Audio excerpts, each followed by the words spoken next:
벌써 두 번 말씀을 전했다고 좀 익숙해지고 여러분들의 얼굴이 좀 친해지는 것 같은 느낌이 듭니다. 우리 어저께 했던 얘기를 좀 할까요? 우리가 믿음이라고 말할 때 그 믿음의 뚜껑을 여니까 거기에는 믿음이 두 개가 있더라. 하나는 믿음 A, 하나는 믿음 B라고 하는데, 믿음 A는 뭐다? 구원을 얻는 믿음.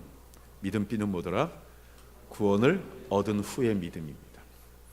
구원을 얻는 믿음은 특징이 있죠. 네 가지 얘기했죠. 하나는 은혜로 오는 것이다. 두 번째는 하나님이 일방적으로 주시는 것이다. 세 번째는 우리의 신분에 관한 것이다. 네 번째는 결코 돌아가지 않는다. 구원 얻은 후의 믿음은 은혜가 아니라 인과응보적이다. 인과응보적이다. 그 다음에 일방적으로 주시는 게 아니라 하나님과 우리 사이에 상호적이다. 이것은 신분에 관한 것이 아니라 수준에 관한 것이다. 그리고 이건 결코 돌아가지 않는 게 아니라 왔다 갔다 하는 거다. 기억나시는 거죠? 예. 이거 헷갈리시면 안 됩니다. 그러면 우리가 또 쉽게 말해서 말짱 도루묵 됩니다. 우리의 신앙이라는 거죠. 또 뒤섞여 버려 가지고 나이가 들어도 신앙생활이 오래돼도 어린아이 같은 짓을 합니다. 제가 부교육자 시절에 전주에서 부교육자 생활을 한 적이 있습니다. 이 한국의 부교육자들의 역할 중에 하나가 관광 지도원 하는 것 아시죠? 낮에 어느 날 봄날에 꽃 피고 벚꽃 피면 여선교 회원들 벚꽃 구경 간다 그러면 버스 대절하면 앞에 선탑해 가지고 모시고 가죠. 가을 되면 단풍 구경 가게 되면 갑니다. 그럼 한국에 있는 모든 여성도들은, 선교원들은 벚꽃을 가던 땅굴 구경을 가던 단풍 구경을 가던 꼭 돌아올 땐 어디 들려야 되죠? 온천이요. 그러죠? 오다가 온천을 들려야 됩니다. 그럼 온천을 들리면 여성도들은 온천에 들어가는 동안 이게 남자 목사가 또 온천에 들어가서 또 그럴 수 없으니까 차에 앉아서 운전하는 기사 집사님하고 이렇게 이야기하면서 앉아 있다 보면 조금 있으면 이제 얼굴이 뽀얀 얼굴, 불구스레한 얼굴로 여성도들이 주르륵 들어와서 탑니다. 그리고 가면 이제 그 다음에는 어떻게 되는 거죠? 우리 아는 있잖아요. 갈 때는 관광 가고 올 때는 발광하며 오는 것 아시죠? 예. 디스코 복음성가를 틀어놓으면 온 뒤에서 벌컹덜컹 하면서 이제 교회로 오게 되는 아실 겁니다. 그런데 이제 갈 적에 성도들은 눈치를 봅니다. 무슨 눈치를 보냐면 정수일 목사하고 차 타고 가면서 얼마만큼 놀아야 문제가 없겠나 하는 이야기를 하는 거죠. 그러기에 눈치를 보면서 시작하면 처음에 돌아가면서 우리 찬송 부릅시다. 꼭 이 한국 분들은 돌아가면서 꼭 불러야 돼요. 그런데 마이크 돌리면서 한 곡씩 부르잖아요. 부르면 이제 찬송을 한 절 부르잖아요. 그러면 네 자리잖아요. 버스가. 그럼 한 서너 줄 지나고 나면 누가 저기서 우리 학교 노래 말고 딴 노래 부릅시다 이러고 얘기 나오는 거죠. 이제 그러니까 찬송가 부르지 말고 이제 부르고 싶은 노래 부르자고 얘기 나오는 겁니다. 그러면 이제 뒤에서 사람들이 슬금슬금 눈치 보다가 제 눈치를 보다가 이제 유행가 한 곡씩을 뽑게 됩니다. 가만 놔두죠. 이미 부담을 갖고 있는데 제가 거기서 부담을 더 줘서 뭐 할 겁니까? 가만히 있게 됩니다. 근데 그렇게 가는데 제가 이게 앞에 앉아서 가는데 제 바로 이 뒤쪽에 앉은 한 권사님이 계셨어요. 그 권사님이 목사님, 전혀 헛살았어요 이러는 거예요. 60 넘은 권사님이 헛살았어요. 그러니까 그땐 제가 30대였습니다. 지금은 저도 60이지만 그때 30대였습니다. 그래서 깜짝 놀라서 왜요? 전혀 예수만 믿었지 하나 재미없게 살았어요. 이렇게 얘기하는 거예요. 그게 저한테는 심각한 충격이 됐습니다. 예수만 믿었지 하나도 재미없게 살았다. 여러분 어떻게 생각하십니까? 평생 예수 믿었는데 그분 하시는 말씀이 예수만 믿었지 평생 재미없게 살았대요.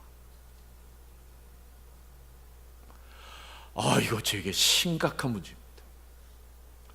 우리 성도들이 예수만 믿었지 인생 하나도 재미없게 살았다는 얘기를 하면 도대체 교회가 뭐 한 거예요 지금까지?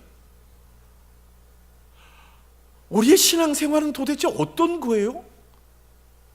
아니, 교회가 성도들을 어떻게 옥죄고 삶을 막았길래 성도들이 하나 재미없게 살도록 만들고, 아니 도대체 우리의 신앙생활은 뭐길래 인생을 하나도 재미없게 만드느냐 말이에요. 여러분 어떠세요? 그러세요?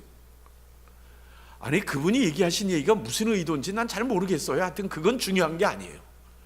저한테는 그 문제가 너무 심각해진 거예요. 내가 목사인데 앞으로 나는 우리 성도들을 목회에 나가야 되는 길을 가야 되는데, 우리 성도들이, 나와 함께 목회하며 자라간 성도들이 마지막에 하는 얘기가 예수나 믿었지 인생 하나도 재미없게 살았다라고 말을 하게 된다면 도대체 나는 뭔가 하는 나 자신에 대한 심각한 고민을 하게 됐습니다. 우리가 하나님 앞에 신앙생활을 한다는 게 뭘까요? 도대체 우리가 하나님을 믿고 살아간다는 게 뭘 얘기하는 걸까요? 산속에 집을 짓고 우리에게 절제로서 삶을 살아가도록 만드는 것이, 그것이 우리의 믿음일까요?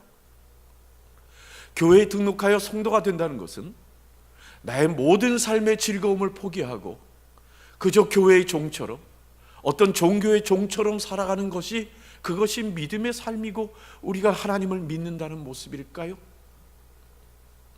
그래서 몸을 자학해가면서 자기의 삶의 그 기쁨도 없이 교회 와서 그저 교회에 끌려다니며 무언가를 열심히 충성하며 봉사하며 살아가는 것이, 그것이 우리의 믿는다라는 것일까? 도대체 나는 앞으로 어떻게 성도들을 이끌어갈 것인가? 재미없게라는 그 말이 저한테는 목회의 시작도 전에 큰 주제가 됐습니다. 예수 믿는 건 재미없는 걸까요? 문제는 뭐예요?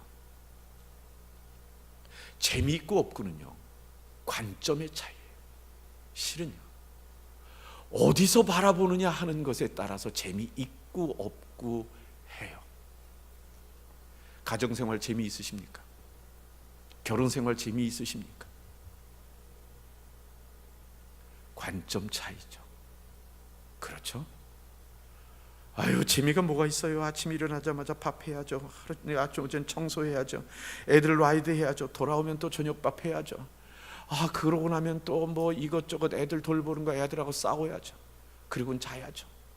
이렇게 보면 결혼 생활은 재미가 하나 없어. 평생 어떻게 사셨어요? 애 뒤치다꺼리 하다 살았죠 뭐. 인생 재미 하나도 없는 거죠.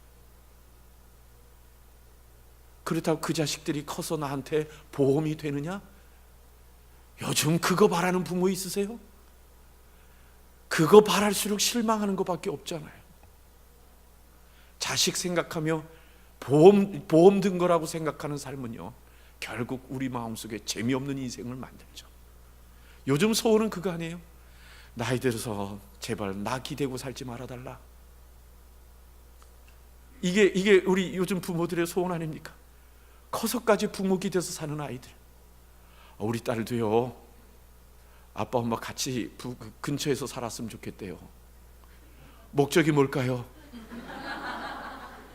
참, 그러면서 하는 얘기가 한마디도 하는 게, 나는 아빠 엄마의 교육 방식이 좋대요. 나 미치겠죠. 그래서 우리 아이는 아빠 엄마가 길러줬으면 좋겠다. 미안하다, 우리 멀리 살자.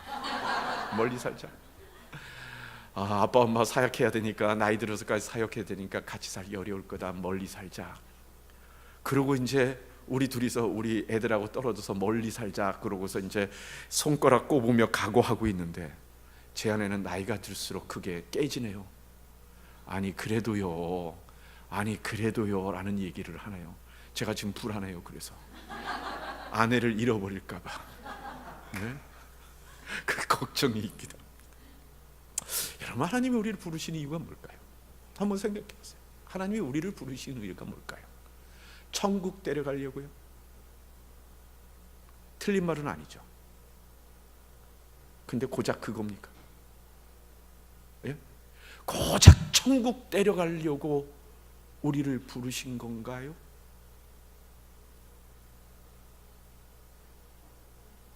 그렇지는 않아요. 그 정도라 그러면 하나님이 우리를 부르신 그 엄청난 예수 그리스도를 통하여 십자가에 못 박혀 죽게 하신 그 모든 것의 은혜가 너무 작아요. 너무 작아요. 성경은 왜 우리를 하나님이 부르셨다고 말씀하시는 걸까요? 오늘 4절 말씀해 보니까 이런 표현을 하고 계십니다. 4절 말씀 한번 띄워 주시겠습니까? 예, 4절입니다. 같이 한번 읽어볼까요? 시작. 이로써 그 보배롭고 지극히 큰 약속을 우리에게 주사 이 약속으로 말미암아 너희가 정욕 때문에 세상에 썩어질 것을 피하여, 크게 한번 읽어볼까요? 그 다음에 시작. 신성한 성품에 참여하는 자가 되게 하여 하시느니라. 자, 신성한 성품이라고 말해요. 이 말을 다른 말로 표현하면 뭘까요? 하나님의 성품이잖아요. 우리를 하나님의 성품 닮게 하려고 부르셨대요. 이게 하나님이 우리를 부르신 목적이에요. 왜 하나님의 성품 닮게 하려고 하시는 거죠? 무엇 때문에 그럴까요? 하나님이 우리를 향하여 가지신 하나님의 창고에 가득 찬 하나님 나라에 준비한 그 모든 것을 우리가 똑같이 누리게 하기 위해서 하나님의 성품을 담게 하는 겁니다. 여러분, 저는 이런 생각을 가져요. 여러분, 그런 생각 해보셨어요? 하나님이 우리에게 상급을 주신다고 하는데 그 상급은 도대체 뭘까? 어떤 걸 말하는 걸까 하는 생각을 해보시죠. 도대체 하나님은 뭘 상급으로 주신다고 저렇게 성경에서 상급 하면서 얘기할까? 아니 뭐 면류관 쓰는 게 뭐가 문제라고, 금면류관 쓰는 게 뭐가 그렇게 대단해요? 아니 예전 같으면, 예전에 예수님 그 전하시고 하신 그 당시 같으면 황금길이라는 것이 되게 우와 그럴 수 있을지 모르겠어요. 12진주문이라는 것이 그 대단해 보일지 모르겠어요. 여러분, 그런 것이 천국이라고 생각하세요? 요즘은 그렇게 생각 안 해요. 12진주문 아니어도 돼요. 진주요 우리 집에도 있어요. 우리 진주요 흔해서 목에 걸고 다녀요, 수십 개. 맞죠? 그런 거 12개쯤 달려있다고 그게 뭐가 대단해요? 그게 우리 집에는 40개도 있는데. 그러지 않으세요? 황금이요? 그럼 뭐 얼마 한다고? 물론 우리 집에 황금 송아지가 있다고 말하는 거 아니에요 지금요. 우리에게서 그런 재물이라는 것이 특별하고 우리에게 매력적이지 않아요. 그걸 천국이라 그러면 우리는 실망할 거예요. 그렇죠? 우리는 먹고 살만해요. 어쨌든 먹고 살만해요. 그러니까 황금 송아지가 있으나 없으나 똑같아요. 우리 집에는 먹고 사는데 뭐 그렇게 황금 송아지 있다고 다 알 게 뭐가 있어요? 아니 내 통장에 수억 달러가 있으면 뭐예요? 그게 내 돈이에요. 그냥 숫자지. 내 건요, 내가 쓰는 게 내 거지. 통장에 있는 건 내 거 아니에요. 그건 조금 있으면 남의 거 될 수 있어요. 내가 쓰는 게 내 돈이에요. 내가 쓰는 게. 근데 그 당시에는 그게 그렇게 심각한 문제였던 것 같아요. 천국을 얘기할 때 그렇게 설명해야 사람들이 와 할 수 있었던 것 같아요. 우리한테는 천국 그러면 더 뭐가 땡기세요? 눈물이 없는 것? 그게 훨씬 나세요? 슬픔이 없는 것? 그게 훨씬 나세요? 고통이 없는 것? 근심이 없는 것, 이게 더 천국이 난가요? 그건 각자가 하나님 앞에서 받을 내용이겠죠. 그런데 그렇게 생각하니까 천국의 상급이라는 것 자체가 우리의 머릿속에 복잡해요. 여러분 천국의 상급을 뭘 주면 여러분들 만족하시겠어요? 어떤 거 주면 되겠어요? 전 천국의 상급을 이렇게 생각해 보니까 우리가 생각할 수 있는 것 갖고 되는 건 아니더라고요. 여러분 상급이 갖고 싶으려면 차이가 있어야 돼요. 그렇죠? 뭐 그 A 맞이나 B 맞이나 C 맞이나 똑같이 저기 스타벅스 카드 20불짜리 하나 준다 그러면 굳이 뭐 A 맞을 필요가 뭐 있어요? C 맞고 놀다가 C 맞고서 20불짜리 받죠. 근데 만약 천국에서 A 맞은 사람은 300불짜리 주고 B 맞은 사람은 200불짜리 주고 C 맞은 사람은 50불짜리 준다 그러면 솔직히 천국이 그렇게 되면 어떻게 되겠어요? 아니 저 사람 300불짜리 받았네, 나도 받고 싶은데 하는 마음에 질투가 생기면 천국이에요 그게? 아니잖아요. 천국에 질투가 생기면 어떻게 해요? 천국에 질투가 있으면 그건 어디다? 당연하게 지옥이다. 그러면 질투와 시기가 없는 상급 무슨 의미가 있어요 그게? 내 마음속에 저 사람 1000불 주나 50불 주나 100불 주나 아무 느낌이 없어. 그럼 그게 무슨 상급이에요 그게? 그럼 도대체 상급을 뭐라고 이해하게 하겠느냐라는 고민을 우리가 하게 된단 말이에요. 어쩌면 우리는요 천국을 상상하는 것보다는 지옥 상상하는 게 훨씬 우리한테 쉬울지도 모르겠어요. 우리는 그렇게 살다 보니까.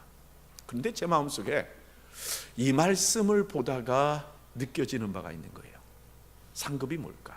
하다가 저 나름대로 깨달을 거예요. 성경이 뭐라 그러는지는 저거 확신하지 못해요. 하여튼 저 나름대로 깨달은 거니까 그냥 그 동의하시면 받고 아니면 뭐 말을 해도 괜찮아요. 이런 거예요. 저는요 미술 그림을 잘 몰라요. 아니 솔직하게 잘 몰라요. 그래서 미술관을 가면요 그게 그림이겠거니 하고 좋아하지 그거 갖고 이러지 못해요. 제가 루블 박물관을 가봤어요. 파리에 있는. 거기 가면은 화살표가 쭉 그 화살표가 돼 있어요. 사람들을 어느 한 장소로 몰아요. 이 어디 가는 곳, 어디 가는 곳, 어디 가는 곳, 어디가요? 모나리자 있는 곳으로 사람들이 이렇게 몰고 가요. 그럼 어디를 가든지 그 화살표를 갖고 그쪽으로 가는 거예요. 사람들이 가면 모나리자는 조그만 그림 하나에 방이 얼마나 넓은지 몰라요. 사람들이 거기 가서 빼곡히 서서 이러고 사자랑 찍으려고 이거 셀카 찍으려고 난리를 치거든요. 저도 한번 비집고 들어가 봤는데 키도 크잖아요 전요. 그러니까 다른 관광객, 아시아 관광객들 뭐 중국 사람보다는 키가 크니까 이러고 봤는데 도대체 모르겠어요. 그 여자가 뭐가 좋은지 모르겠어요. 눈썹도 없는 여자. 네? 그렇죠? 웃을까 말까 애매한 여자. 전 잘 모르겠더라고요. 그래서 사진 찍는데 나중에 와서 지웠어요. 왜냐면 그거 이렇게 찍어서 이렇게 했는데 그거 가지고 있다고 내가 뭐 자랑할 게 뭐가 있어요. 그 그림을 보고 난 잘 모르겠더라고요. 그래서 그림 보고 다니는 것, 그래서 관광 가이드한테 뭐라 그랬냐면 내가 좀 익스큐즈 해도 되느냐, 난 여기 솔직히 말해서 이거 잘 모르고 재미없다. 내가 대열에서 이탈해가지고 내가 보고 싶은 게 뭐냐면 중근동 지방의 유물들을 좀 보고 싶은데 그게 갈 계획이 있느냐 그랬더니 이 투어 그룹은 거기 안 간다는 거예요. 그러면 몇 시까지 오면 되겠느냐, 내가 죽어도 그 시간에 도착할 테니까 나를 좀 풀어달라 그랬어요. 그 사람이 어렵게 그럼 하도 그러니까 그럼 알아서 하세요. 그때부터 뛰기 시작했는데 반대편에 있는 거예요. 반대편에 막 뛰었어요. 시간이 얼마 없어서 막 뛰어가지고 중근동 지역에 있는 그 유물 있는데 쫓아가가지고 거기 가봤더니 하무라비 법전 비석이 있고요, 사내립의 비석이 있고요, 그 성경에 나오는 뭐 그곳에 나오는 것 뭐 감격하고 찍었죠. 막 찍었죠. 거기 가면 또 뭐가 있어요? 로제타 스톤이 있잖아요. 뭐 그거 보고 제 나름대로 감격을 하고 지나고 그 다음에 빨리 찍고 그 다음에 이제 달려왔는데 얼마나 빨리 찍었는지 다 흐리게 이게 흔들려서 찍혔어요. 별로 그러고 말았어요. 그렇게 그림에 관심이 없어요. 언젠가 그 러시아의 선교지에 갔다가 생테스부르크에서 겨울 궁전을 간 적이 있었습니다. 거기 가니까 이 러시아 사람들 정말 나쁜 놈들이에요. 2차 대전하면서 얼마나 그림을 훔쳐왔던지 우리가 미술책에서 보는 그림들이 다 거기 있더라고요. 다 거기 있더라고요. 마티스의 그림이 아주 그 인상적이잖아요. 이거 선으로 확 해가지고 그 사람들 여자들 허벅지가 이만큼씩 굵게 그려놨잖아요. 그렸는데 난 그게 왜 좋은지 하나도 모르겠어요. 도리어 이 미술관과 저 미술관 중간에 그려놓은 붙여놓은 그게 훨씬 저한테는 좋더라고요. 그러니까 전 그림에 대해서는 잘 몰라요. 우리 성도 중에 화가가 한 명 있습니다. 있었습니다. 이제 한국으로 돌아갔는데 화가가 있는데 그분이 그 샌디에고 다운타운에 있는 갤러리에서 그 그림 전시회를 했습니다. 담임 목사니까 그 목사님 오셔서 시작할 때 이 칵테일 파리 하는데 오셔서 그 기도해 주시면 어떻습니까? 그래서 이제 갔어요.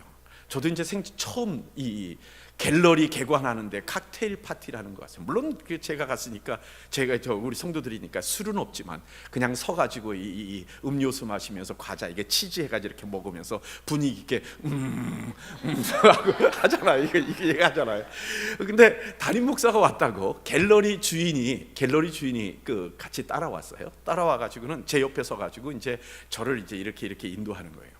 근데 어느 그림 앞에 갔어요. 요만한 박스로 된 그림 3개가 붙어 있는데 그 무슨 애들 장난한 것처럼 이렇게 그려놓고 뭐 이렇게 헬러 같은 거 뭐 찌적찌적했는데 글씨도 아닌 것 같이 이렇게 해놨어요.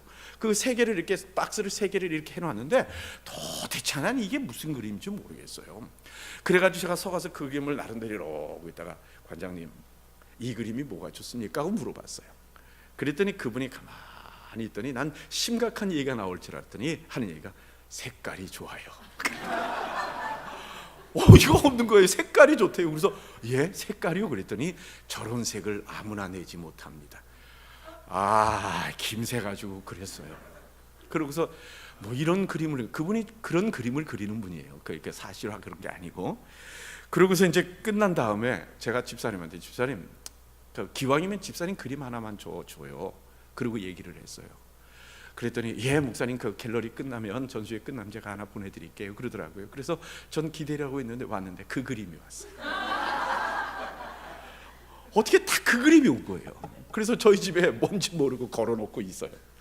이만큼 그림을 몰라요. 그러니까 미술관에 가도 전 미술관이 재미가 없는 거예요. 재미가 없어요. 그러니 저는 음악은 알아요. 음악을 정말 좋아합니다. 클래식 음악을 참 좋아합니다. 그래서 음악회를 가면 얼마나 즐기는지 모릅니다. 이 연주가들이 피아노 연주하고 뭐 하다가 씹는 것까지 느낄 정도로 좋아합니다.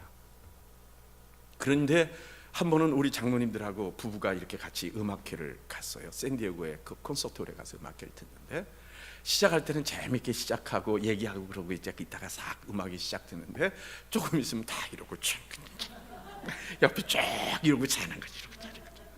왜요? 음악을 재미없어 하는 건 못 듣는 거예요. 그냥 막 그 베토벤 그 6번 교향악음 하고 막 이러는데 이분들은 다 하고 자고 있는 거죠. 그리고 나와서 하는 얘기가 이야 그 콘서트홀 참 좋대. 그러니까 음악 들으러 가서 한 얘기가 음악 얘기 안 하고 뭐 얘기해요? 콘서트홀 얘기하고 있는 거예요. 그분들은 음악을 모르니까 음악회 가가지고는 못 즐기고 이렇게 쳐다보면서 분위기 즐긴 거예요. 여러분 무슨 얘기하는지 아세요? 하나님의 성품을 갖게 되면 내가 하나님의 성품을 얼마나 익혔느냐에 따라서 천국 가서 즐길 수 있는 양이 달라지는 거예요.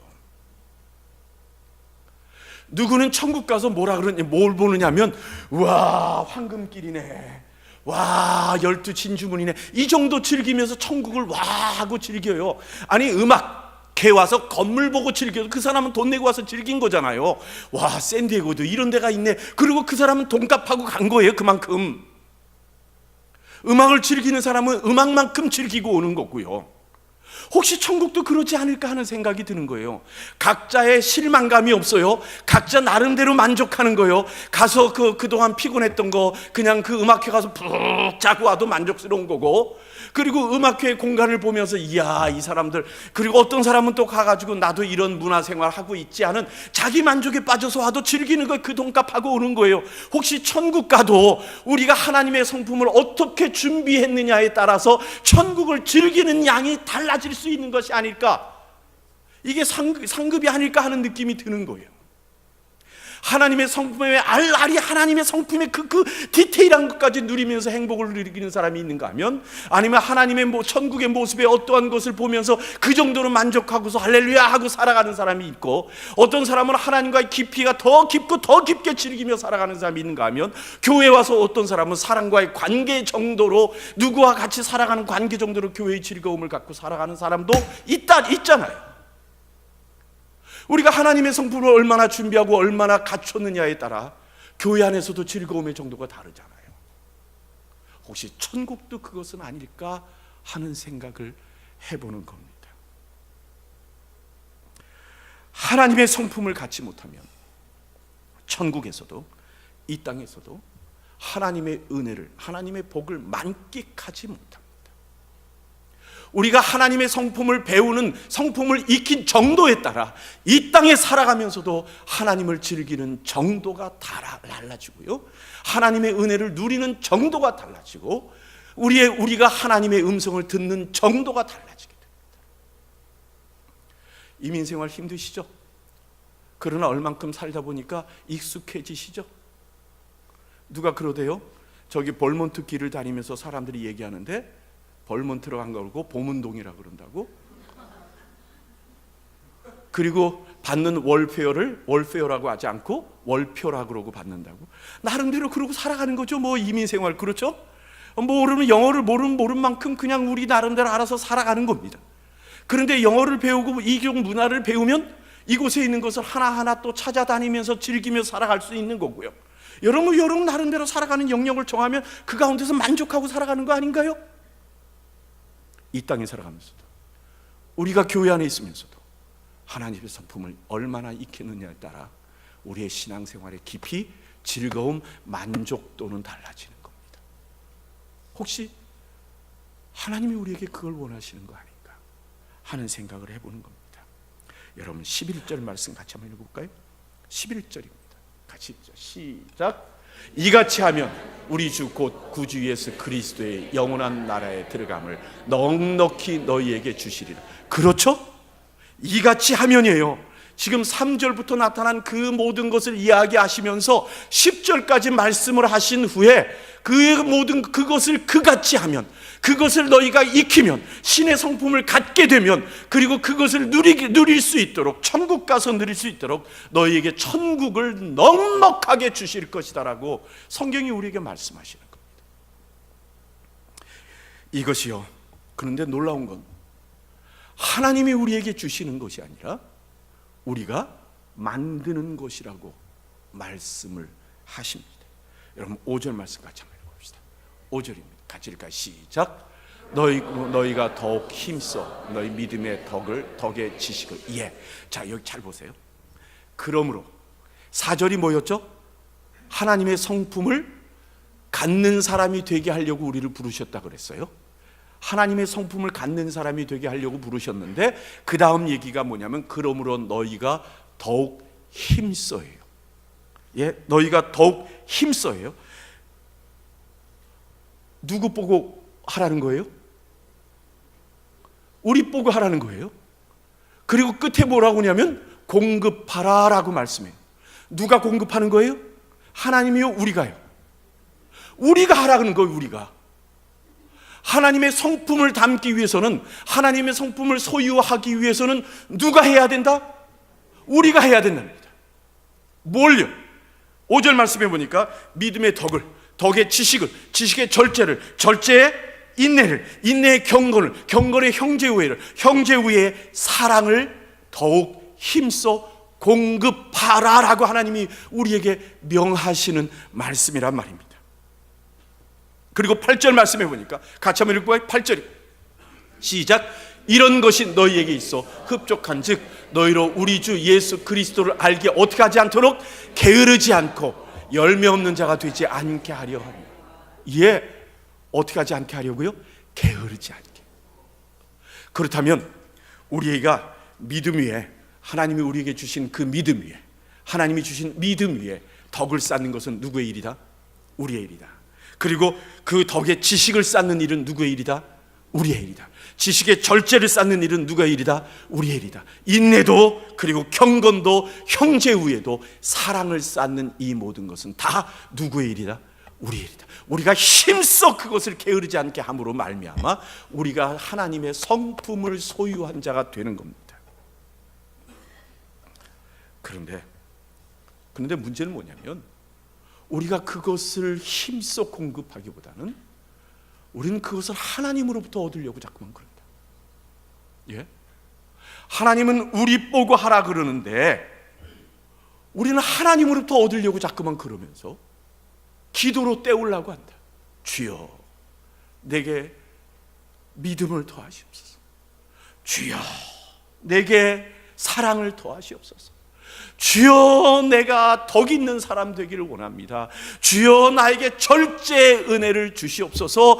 주여 내가 형제를 사랑하고 경건한 삶을 살 수 있도록 주여 내게 은혜를 주시옵소서라고 하나님 앞에 기도함으로 그 책임을 누구에게 돌리고 있다? 하나님께 돌리는 거예요. 내가 왜 덕이 없어요? 기도 응답이 없어서요. 내가 왜 절제를 못해요? 기도 응답을 못 받아서요. 내가 왜 형제 우애를 못해요? 그렇게 사랑을 달라고 기도하는데 하나님께서 내게 응답을 안 해주셔서 내가 형제 우애를 못한다고 하고 살아가고 있는 거란 말입니다. 여러분, 성령 충만은 하나님이 주시는 겁니까? 우리가 소유하는 겁니까? 네? 뭐죠?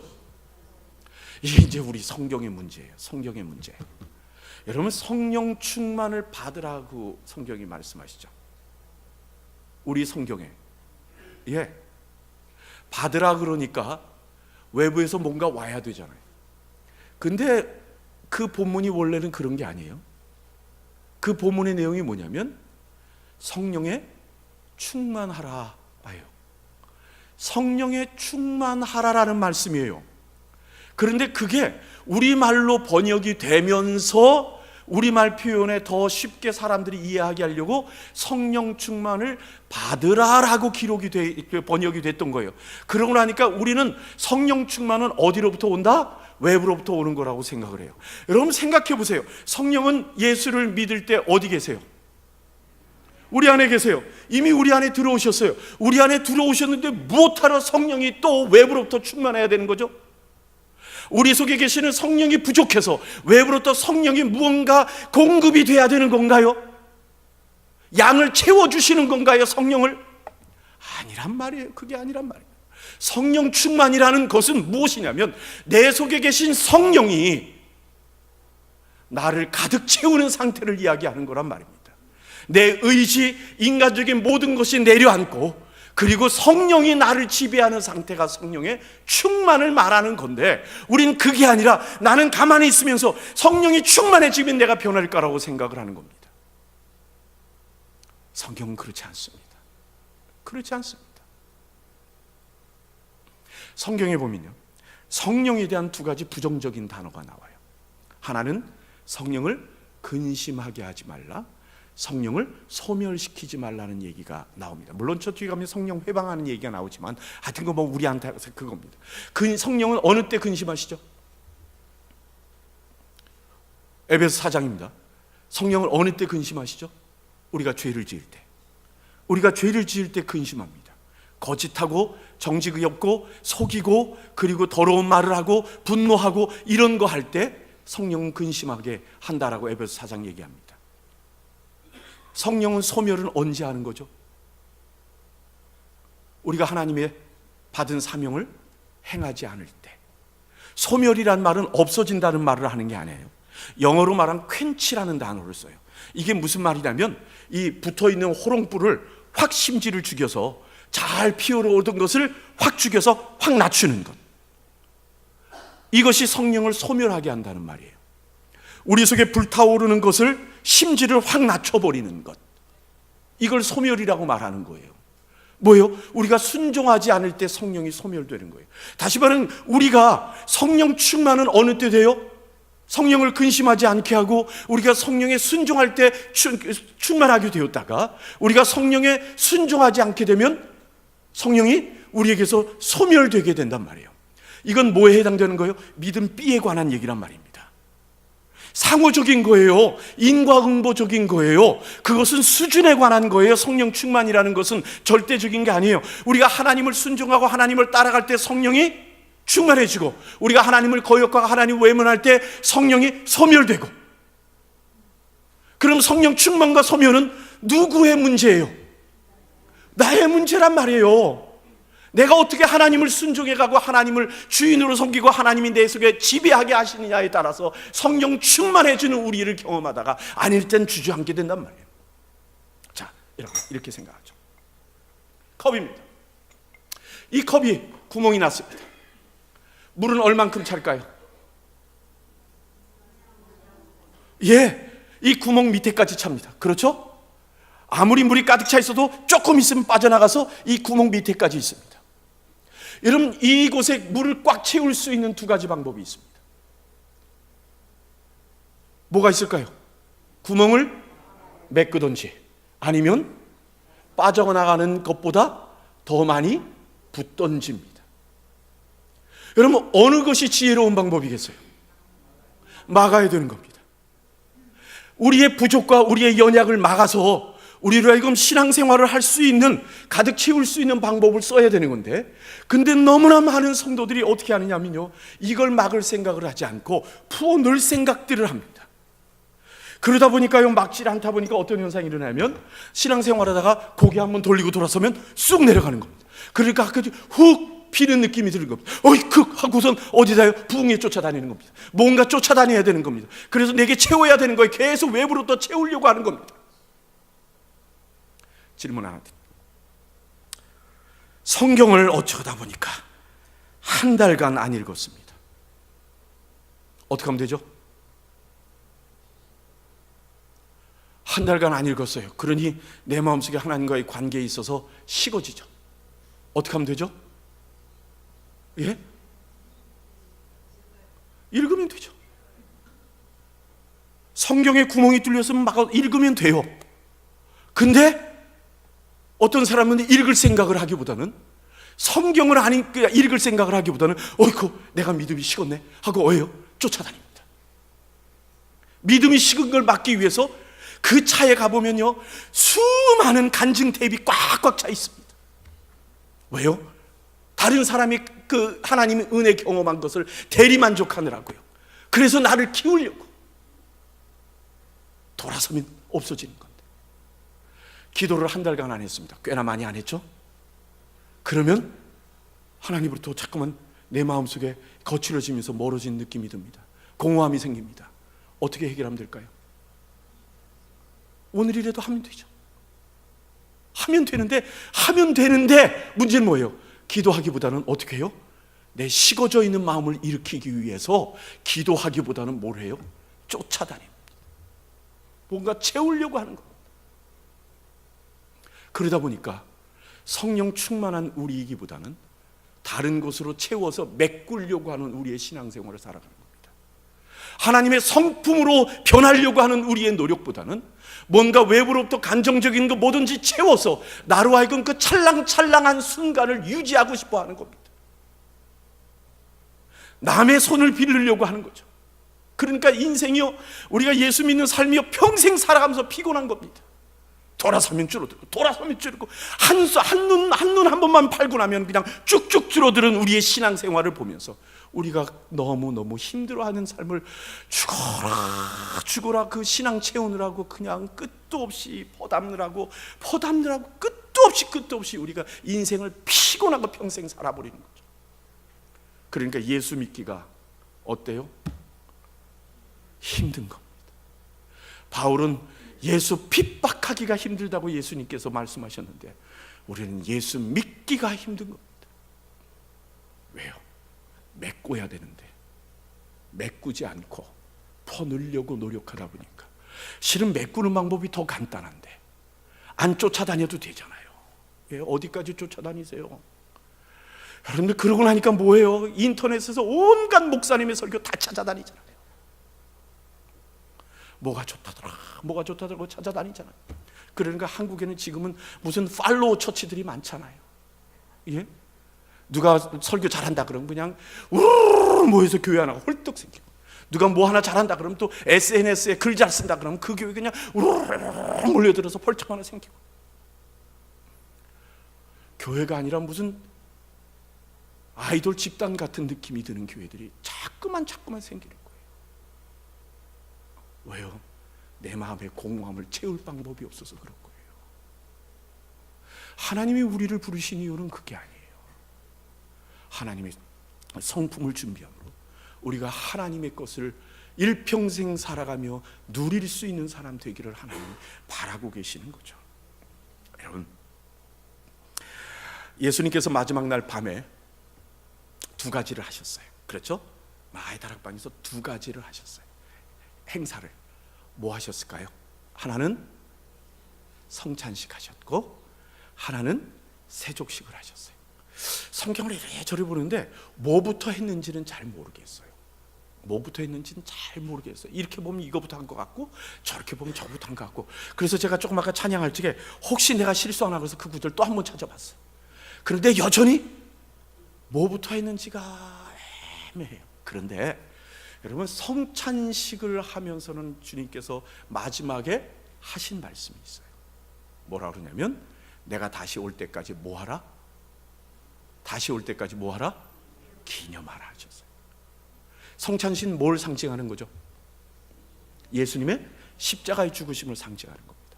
그렇죠? 그래서 살과 피를 주신 것을 의미하는 겁니다. 예수님의 십자가의 죽으심, 우리를 위하여 살과 피를 흘리신 그것은 예수님께서 뭐라 그러세요? 뭐라 그러셨어요? 금방 얘기했잖아요. 기념하라예요. 기념하라. 이미 예수님이 십자가에 못 박아 죽으실 거 우리 대신할 수 없어요. 그건 우리가 어떻게 하면 돼요? 기념하면서 주님을 계속 기억하면 돼요. 또 하나 하셨어요. 뭐 하셨죠? 세족식을 하셨어요. 세족식을 하신 다음에 예수님이 마지막에 하신 말씀이 있어요. 뭐라 그러셨죠? 너도 가서 이와 같이 행하라 하셨어요. 상전이 종보다 높은데도 불구하고, 스승이 제자보다 높은데도 불구하고, 상전된 내가, 스승된 내가 너희를 발을 씻겼다라는 사실을 너희가 알고 행하면 복되다라고 말씀을 하셨어요. 그러니까 우리 성찬식은 뭐 하면 돼요? 기념하면 돼요. 세족식은 뭐 하면 돼요? 행해야 돼요. 근데 예수님께서는 뭐라 그러면 세족식을 기념하라 하지 아니하시고, 만약 예수님께서 세족식을 기념하라 하셨으면 우리는 1년 중에 몇 번씩 다 같이 모여가지고 뭐 하면 돼요? 목사님 발 닦아주고 목사님 여러분 발 닦아주는 세족식을 기념하면 돼요. 그런데 예수님께서는 그렇게 하지 않고 세족식을 행하시고 나서는 이걸 기념하라 말씀하시는 게 아니라, 선생된 자로서 제자의 발을 씻겨 주었던 이것을 알고 그대로 행하면 복되다 하셨어요. 그러면 겸손히 섬기는 행동은 어떻게 해야 되는 거예요? 그걸 행하는 거예요. 기념하는 것 아니에요. 그러면 세족식은 뭘 의미하는 걸까요? 예수님의 삶을 의미하는 거예요.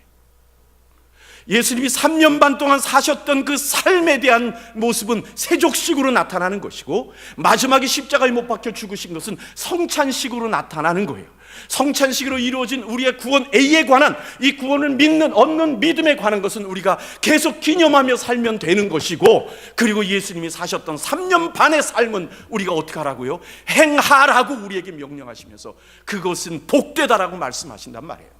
그렇다면 우리 예수 믿는 사람은 이제부터는 삶은요, 예수님 구원을 얻는 믿음은 다 끝났어요. 이젠 그것은 우리가 쳐다봐야 될 것이 아니에요. 우리는 그 위에, 피 위에 밟고 살아가는 우리들이에요. 그러니까 그것은 항상 우리의 바닥에 있는 것이지 우리가 그걸 바라보며 살아가면 안 된단 말이에요.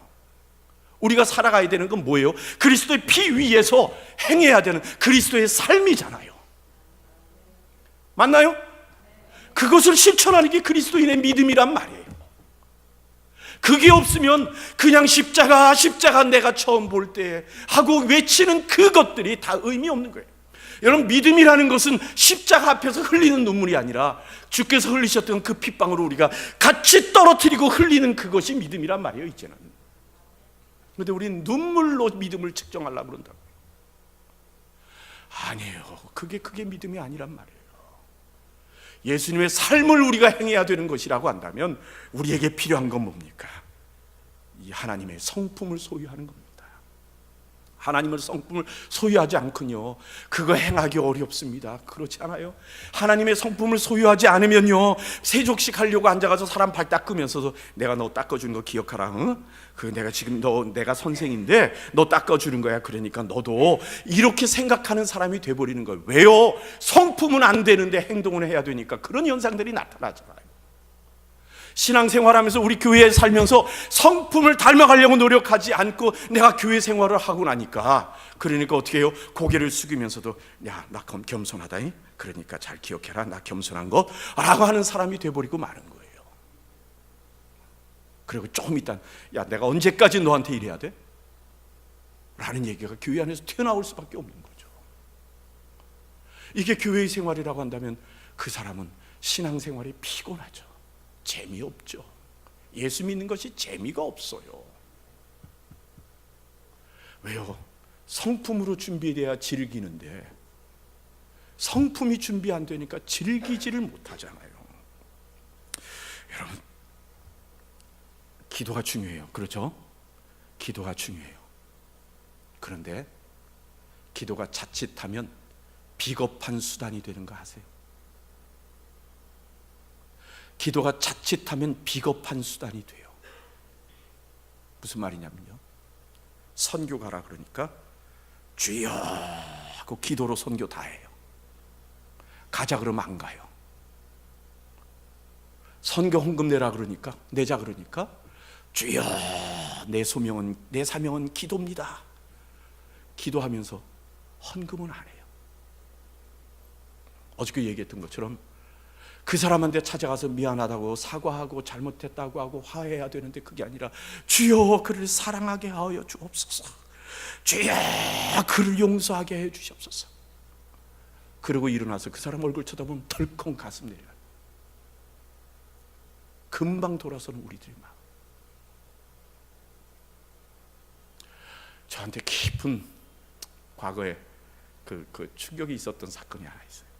그게 뭐냐면요, 그날 설교가 뭐였냐면 마가복음 10장 45절 설교를 했어요. 인자에 온 것은 섬김을 받으려 함이 아니라 도리어 섬기려 하고 자기 목숨을 많은 사람들의 대속물로 주려 함이니라. 그 앞에 천국의 원리라는 제목으로, 삶의 원리라는 제목으로 설교를 했어요. 그리고 저는 이제 젊었을 때 그리고 설교 다 하고 기분 좋게 나가가지고 이제 성도들을 인사하려고 하는데 밑에서 싸움이 난 거예요. 여성도들끼리 뭔가 있더니 부엌 일 때문에 싸움이 났어요. 그러죠? 부엌이 좀 주릭해 하죠. 부엌 일 때문에 싸움이 난 거예요. 그날 처음 온 성도가 교회가 뭐 이래 그러고 가버렸어. 제 마음속에 좌절감이 얼마나 생겼는지 모릅니다. 아니 지금 섬김의 원리를 배운 지가 20분도 안 됐어. 20분도 설교를 맨 나중에 했거든요. 아니 설교를 중간에 한 것도 아니에요. 그리고 광고하고 헌금하고 이러다 보면 잊어먹는 시간도 아닌 거예요. 마지막으로 설교하고 설교 끝나자마자 찬송하고 같이 기도하고 그리고 끝내고 내가 나와서 악수하고 인사했단 말이에요. 근데 그러고 내려가서 20분도 안 됐어요. 뭐 10분 됐나 마나 그때 내려가는데 싸우고 있는 거예요. 그때 너무너무 좌절을 해가지고 설교해서 뭐하나, 설교해서 뭐하나. 그 이후로 바꿨어요. 뭐 하냐면요, 모든 순간에 들었던 설교를 서로 나누는 시간을 가졌어요. 기껏 설교 준비했는데 그냥 잊어? 나 못 견뎌. 그러고선 그 다음부터는 성경 공부할 때는 맨 앞엔 설교 나눔, 그리고 뭐 할 때마다 설교 나눔, 그리고 구역 모이면 제일 먼저 설교 나눔부터 하고. 그래서 지난주 설교 나눴던 하고 그 다음에 잊어먹지 못하게 설교 나눔지를 종이를 미리 예배 시간에 다 나눠줘가지고 구멍 넣기, 이게 가로 넣기 하고, 그리고 맨 나중에 밑에 네 문제에 이 토의 문제까지 적격해가지고, 그래서 그거를 지금도 매주 나눠지. 잊어먹기만 해봐라. 그리고 이제 근데 그렇다고 되는 건 아니잖아요. 그렇다고 되는 건 아니잖아요. 주여 하고 기도하며, 기도 속에선 전 세계를 다 품어요. 온 교회 성도들이 내 품 안에 있어요. 교회의 성장은 내 기도 속에서 이루어져요. 근데 일어나면 아무것도 안 해요. 아무것도 안 해요. 교회에 문제가 돼요. 고집 피워요. 뭐가 문제인가요? 뭐가? 자칫하면요, 기도가 비겁한 수단이 될 수 있는 것 아시죠? 우리의 믿음은요, 기도로 증명하는 거 아니에요. 예? 우리의 믿음은 기도하고 일어나서 증명하는 거예요. 예? 기도로 증명하는 게 아니라 기도하고 일어난 다음부터 우리의 믿음을 증명시키는 거예요. 그게 우리의 믿음이지 기도가 믿음이 아니에요. 기도는요, 믿음의 문을 열 뿐이에요. 행함이 행함으로 그것을 증명해야 그것이 믿음인 거예요. 오죽했으면 야고보가 그렇게 했어요. 행함이 없는 믿음은 죽은 것 같다. 죽은 것 같다. 그 행함이 없는 믿음이라 그럴 때 믿음은 그거 뭐예요? 그 믿음은 뭐예요? A예요, B예요? B예요, B. 우리 구원 문제가 아니에요. 우리 그걸 구원 문제로 생각하니까 행함이 없으면 나 구원 못 받는 거야. 이거 아니에요, 아니에요, 이거 아니에요. 그건 다 뭐예요? 하나님과의 신뢰의 관계. 행함이 없으면 신뢰하지 않는다는 것과 똑같다. 맞잖아요. 맞는 말이죠. 그 뭐 입에 빵꾸날, 그 입에 가다가 좌초될 것 같습니까? 아니면 그냥 갈 것 같습니까? 그런데 그럼 이게 왜 좌초가 됩니까? 이거 바다도 평면한데 그건 정말 믿습니까? 믿습니다. 그리고 안 타봐요. 안 믿는 거죠. 똑같은 거거든요. 믿음 B예요. 그건 구원 얻은 이후의 믿음에 관한 얘기인 거지. 그거 갖고 우리의 구원 문제를 따지는 것 아니란 말이에요. 성령은 우리에게 그 문제는 우리 거라고 얘기하십니다. 예? 믿음의 뭘요? 덕의 지식을, 지식의 절제를, 절제의 인내를, 인내의 경건을, 경건의 형제우애를, 형제우애의 사랑을 어떻게 하라고요? 힘써 공급하라. 그 일에 대해서 너희가 게으르지 마라. 이게 하나님이 우리에게 명하시는 명령입니다. 그래서 어떻게 하시도록요? 우리가 하나님의 성품을 소유하는 사람이 되어서 하나님의 나라에 갈 때 그 하나님 나라를 어떻게 하도록요? 넉넉히 즐길 수 있게 되기 위해 하나님께서 우리를 부르셨단 말입니다. 단지 천국에 데려다 놓는 것이 하나님의 목적이 아니라 하나님의 그 천국에 있는 그 모든 하나님의 그 복을 우리가 넉넉히 누릴 수 있는 사람으로 만들어 놓는 것이 하나님의 목적입니다. 이 땅에 펼쳐놓은 하나님의 나라에 우리가 그냥 예수 믿어 교회 안에 살아가도록 만드는 것이 하나님의 목적이 아니라 이 세상 곳곳에 펼쳐놓은 하나님의 그 엄청난 복과 하나님의 은혜를 우리가 놓치지 말고 누리며 살려고 하나님의 성품을 준비하게 하시는 것, 이것이 하나님이 우리를 부르신 목적입니다. 교회는요, 그거 하도록 성도들을 훈련시키는 곳이 교회입니다. 예? 교회는 그냥 모여서 성도들끼리 지내는 곳이 아닙니다. 물론요, 교회는 가정과 같아요. 그렇죠? 가정이에요. 교회는 가정과 같은데, 여러분 자녀들을 그냥 그러니까 가정 안에서 방치합니까? 아니면 그 아이들이 스스로 자라가도록 길러주십니까? 기르는 곳이거든요.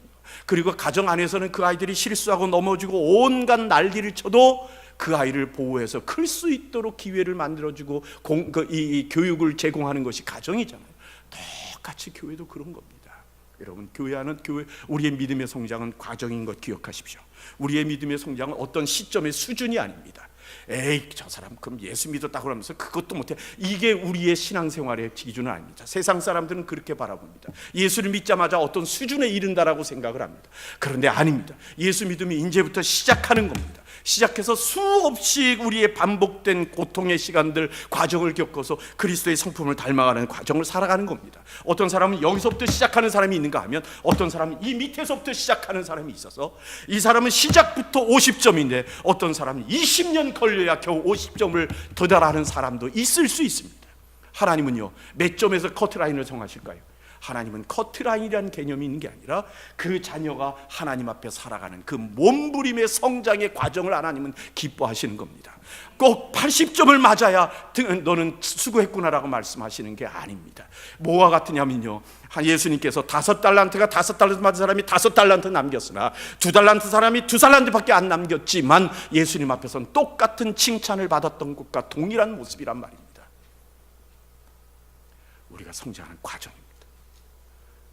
100점, 그러니까 부모의 마음은 어디에 있어요? 100점에 있어요. 그렇죠? 그걸 뭐라 그러지 마세요.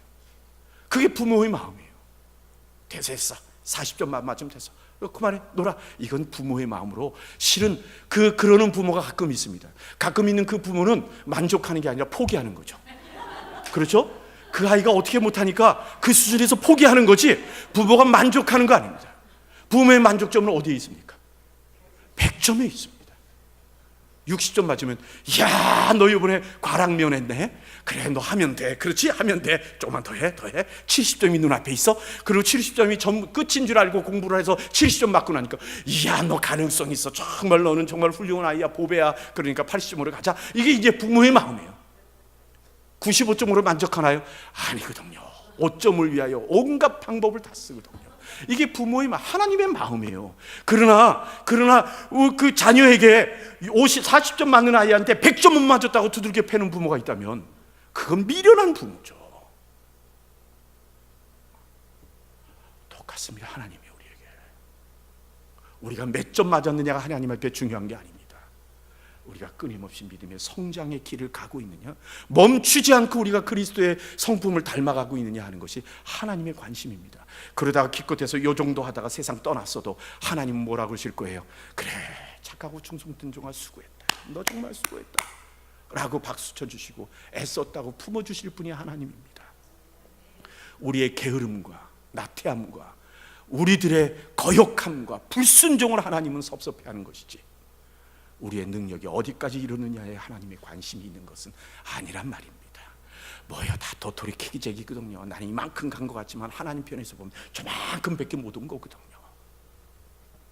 하나님이 우리를 부르시는 이유는 그겁니다. 하나님의 성품을 소유하는 자가 돼서 하나님의 모든 것을 누릴 수 있는 사람 되게 하기 위함입니다. 그리고 해서 하나님은 우리를 끊임없이 그곳으로 가기를 바라고 계시고, 이 교회를 통해서 그 성품의 훈련을 받기를 원하고 계십니다. 성경이 말씀하는 구절이 하나 있습니다. 선줄로 생각하는 사람은 어떻다고요? 넘어질까 조심하라. 교회에서 건방 떨면 안 됩니다. 자기가 신앙생활 조금 해봤다고, 그리고 뭔가 됐다고, 그래서 직분을 가졌다고, 누구보다 많이 한다고 내가 선줄로 생각하는 순간 나는 미끄러져 버립니다. 선줄로 생각하는 순간 하나님의 성품과는 관계없는 사람이 돼버리는 거거든요. 그거 아무것도 아닙니다. 목사라고 뭐라고 이거 아무것도 아닙니다. 우리는 똑같이 역할만 다를 뿐이지 그리스도의 성품을 위하여 같이 이곳에서 달려가도록 훈련을 받는 사람들입니다. 목사라는 역할을 통해서 훈련을 받고, 장로라는 역할을 통해서 훈련받고, 내가 이곳에서 있는 사역을 역할을 통해서 훈련받으면서 그 목표를 향해 가는 게 우리들입니다.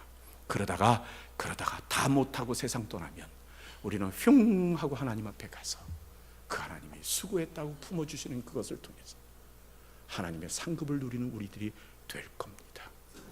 물론 덜 준비해서 가면 덜 누리겠지만요.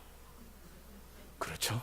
많이 준비해서 가면 많이 누릴 거고요. 우리 같이 한번 기도하겠습니다.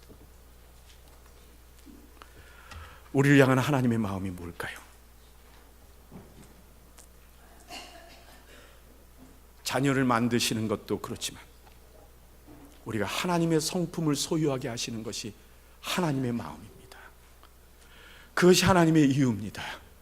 괜히 성품을 가지라고 말씀하시는 것이 아니라, 그래야 우리 하나님이 가지고 계시는 그 엄청난 보화를 우리가 누릴 수 있기 때문에 그렇습니다. 신앙생활하면서 내가 뭘 잘한다고 겉멋들지 않기를 바랍니다. 잘하는 것이 중요한 것이 아니라 하나님의 성품을 소유했느냐가 중요합니다. 5달란트를 받아서 나는 능력이 있어 하고 아무리 외쳐도 뭐합니까? 그가 2달란트나 3달란트 남겼다면, 능력 없어도 2달란트 받았지만 2달란트 남긴 사람을 하나님은 더욱 칭찬하실 겁니다. 중요한 건 우리가 얼마나 하나님의 성품을 담느냐지, 우리가 얼마나 대단한 능력과 은사가 있느냐가 아닙니다. 내 속에 계신 성령이, 내가 나를 죽이고 성령의 지배를 받는 것을 통해서 성령에 충만해지느냐 아니냐가 초점이지, 얼마나 내가 무엇을 가졌느냐가, 어떤 위치에 있느냐가 우리에게 중요한 것 결코 아닙니다. 이 시간 우리 하나님 앞에 우리 자신을 돌아보면서, 하나님, 이 교회를 하나님의 가정으로 만들어 주셔서 그 가운데 우리가 성숙한 사람으로 자랄 수 있게 하시는 것 감사합니다. 하나님, 이 교회를 통해서 우리가 자라게 하옵소서. 훈련받게 하시고 연습하게 하시고 끊임없이 반복된 실수와 실패를 통하여 우리가 예수 그리스도의 성품을 배워가도록 우리가 자라가게 하여 주옵소서. 그리함으로 우리의 인생이 기쁘고 즐겁고 이 땅에 살아가면서 예수 믿으면서도 마음껏 즐거움의 삶을 살아갈 수 있는 우리가 되게 하나님 돌보아 주옵소서.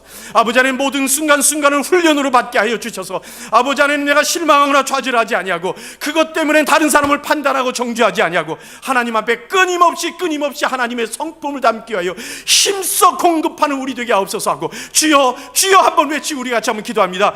주여.